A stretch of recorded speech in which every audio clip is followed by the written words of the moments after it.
Hey y'all, it's Heel Heat time. Hi everybody and welcome to Heel Heat. My name is George Coles and this is going to be an episode of It Came From the Network. On this episode, we're going to do WWF UK Rampage 93. Now if you're not familiar with It Came From the Network, this is where we review the bad, weird, wacky, sometimes just downright awful stuff you can find on the WWE Network. This selection comes as a recommendation from one of our friends, Ryan Hadley. Ryan suggested we go back and look at this, and so we decided we'd do it. And he said this or some other Coliseum videos, but since he specifically named this one, we're going to go right to this one. A little bit of backstory, this initially was a Sky Sports special that WWE did about a week after WrestleMania 9, and as customary at the time, they would put these Sky Sports specials on video cassette and sell them as a Coliseum video recording, which they did with a lot of shows that weren't aired in different parts of the world. With all that being said, let's jump right into it. The first match of the night, Head Shrinker Fatu, who would later go on to become Rikishi, versus Nasty Boy Brian Knobbs. I thought this was a little weird seeing the two against each other. I don't know if Jerry Sags was injured and maybe they had a Head Shrinkers versus Nasty Boys match planned and had to scrap it. I don't know what the story was, but Sags doesn't appear on the show. The match itself was okay. Wasn't anything to write home about. It wasn't a great match. It wasn't terrible. Fatu picks up the win. I'm gonna give it out of 5. I'll give it a 2 for this match. It wasn't what you would expect from a hot opener, and with the two guys in it, I expected more of a brawl than what it was. It ended up not being a brawl at all. It ended up being kind of more of a standard wrestling match. Next up, we had a match that when I seen what it was, I was really excited for. Doink the Clown, while he was still Matt Bourne, versus Kamal the Ugandan Giant. Now, I've said it before several times that Kamal is one of my favorites from my childhood. I loved his gimmick. This was later in his career, face Kamala, and Doink was still a heel. Again, another match that didn't feel like it quite hit well. They were still doing, after 10 years, Kamala trying to pin somebody face down. I don't care how much of a Ugandan savage you are. After 10 years of people telling you to turn a guy over before pinning him, it's going to resonate. I mean, by this point, he doesn't have Kimchi or Slick or any of the other managers he had through the years. So, he was somehow getting to the show on his own, but he didn't understand how to turn over Doink to pin. I don't know. It was just a little bit weird. Doink wins with a roll-up. They do a spot halfway through where they do the two Doinks thing, which may or may not be. It may have just been one on this show, but because they never seen both together. But the two Doinks was a big story in Doink's match a week before at WrestleMania with Crush, so they wanted to keep that going on. I'm going to give this one again a 2 out of 5. Again, not a great match, a little underwhelming as for my expectations, and I am adjusting for the time frame. If I would have watched this then, I would have called it a 2 out of 5 as well. So, in my opinion, just an underwhelming match. Next up, we have Mr. Perfect versus the other half of the Head Shrinker, Samu. Now this match, this actually overwhelmed me, or oversold what it was supposed to be.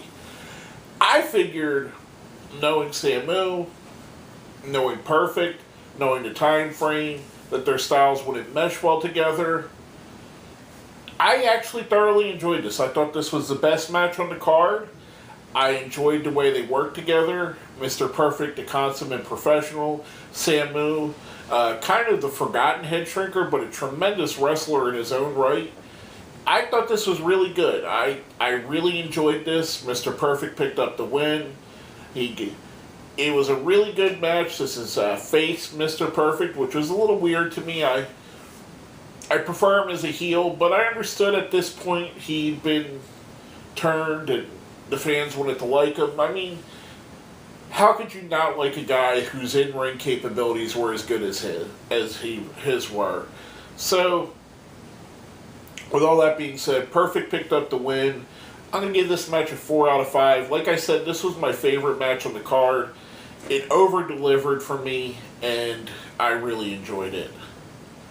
Next up, we have Bob Backlund versus Damian Demento. With all I said about the last match, this match is the polar opposite. This was the worst match on the card.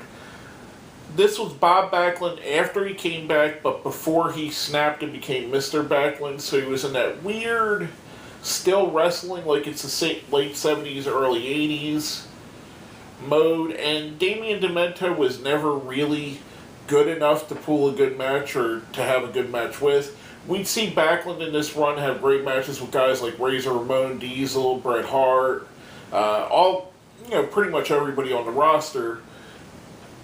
Damian Demento, not so much. He was a guy with a weird look and an insane gimmick, and just didn't. To me, he never ever really worked. He was one of the things when I look back and think of all the silly and goofy things that they tried in the new generation. Damian Demento goes in that book. He does have the distinction of being the main event of the first Monday Night Raw, so guy goes down in history. This match was historically bad. I'm going with Bob Backlund picks up the win. I'm going to give this one a 1 out of 5. It was bad. I didn't like it. If there was one match I would definitely recommend skipping on this would be it. Next up, we have another one of my favorites as a child and a guy that I've gone to respect and love even more, and that's Typhoon versus a Brooklyn Brawler. Now, we all know Typhoon eventually became Shockmaster, and before it was Tugboat. I was a huge fan. I liked him a lot. I loved him and Earthquake as a team. This was after that they broke up and he was a face. So it was weird. Weird again seeing some of these guys in their part of their career where they're not into what you remember them as. Like, I remember the Typhoon character as a heel. I remember Mr. Perfect as a heel. Kamala as a heel. This is Typhoon as a face, so a little bit different setting for Typhoon. So, altogether, I liked the match. I thought this was really good. Brooklyn Brawler, highly underrated wrestler, a guy that pretty much was a job guy for 25 plus years in the WWE, but he was that for a reason, because he can make other guys look good, and he made Typhoon look like $1 million here. I'm going to give this match, Typhoon picked up the win. I'm going to give it a 3 out of 5. I thought this was good. I enjoyed it a lot. Again, I love seeing Typhoon, and he's a guy I just like, and knowing what happened with the Shockmaster thing and how humble of a guy he is and how willing he is to be part of the joke now, it makes me like him even more. Now, next up, we have probably the second best match of the night, and that's Crush versus Shawn Michaels. Now, this is young Shawn Michaels versus the Hawaiian Kona Crush version of Crush with the hot pink and purple gear. This was early in Shawn's run. I don't think he didn't even have Sherry yet. He was still singing his own music. I really enjoyed this match. I would have gave this match another 4 until the ending. The ending had Shawn Michaels running away, getting counted out, and then Crush coming back to pull him back in the ring and beat him up. Crush picking up the win by count out. I would have liked this better if the ending wasn't so predictable. Even adjusting for that time, no one ever considered a Crush crush a serious threat for the Intercontinental title. So no one could have believed that he was going to win this here. Now, with what they did, the match was good. The ending took away from it for me. I would have given this a 4. I'm going to give it a 3. Still enjoyable. A little bit weird on the ending. Now, next up, we have an in-ring interview with Bobby the Brain Heenan and Mr. Fuji and Yokozuna. I seen this was coming up, and I kind of was excited for it. Bobby the Brain Heenan, one of the greatest talkers of all time. Fuji and Yoko, not so much.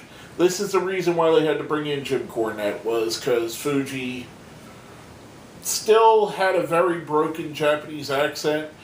Yoko, they didn't really want to talk in English, so I guess they kept, to keep the Yokozuna appeal that he's a Japanese wrestler, you didn't really want him to speak perfect English, which he could. So, this kind of was a miss again for me. I'm going to give it a 2 out of 5. For who was involved, I enjoyed seeing them.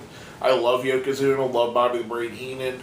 And Fuji's a legend as well. But it was just it's a boring interview, basically what it is. And it's hard to say Bobby Heenan or Yokozuna being boring. So that's what you get from this.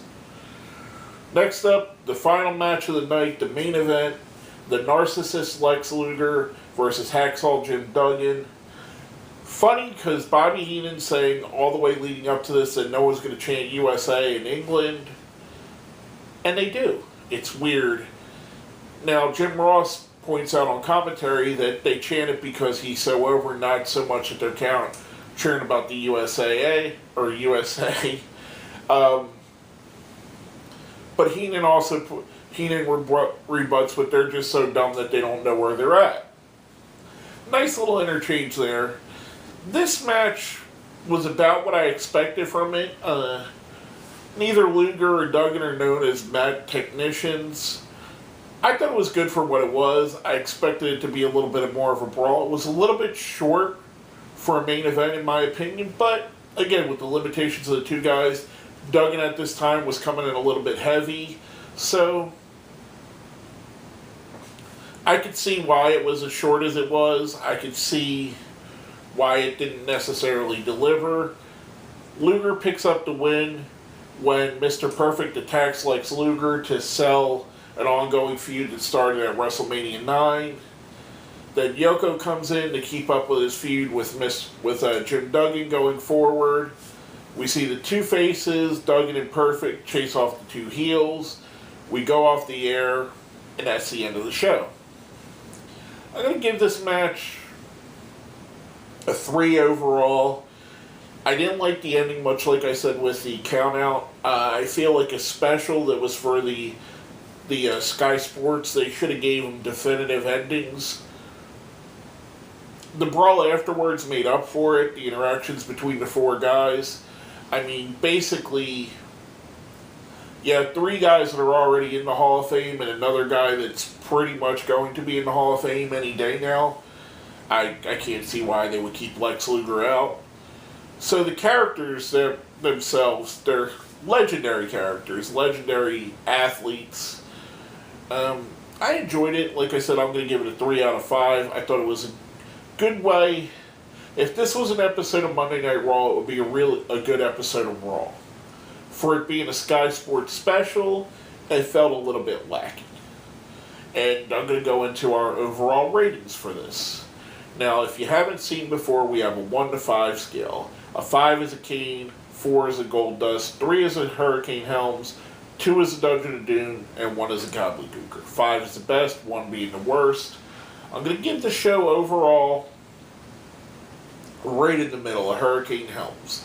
There are a couple things I really liked. I enjoyed the Perfect versus Sam Moon match, Typhoon versus Brooklyn Brawler, seeing a lot of the legends.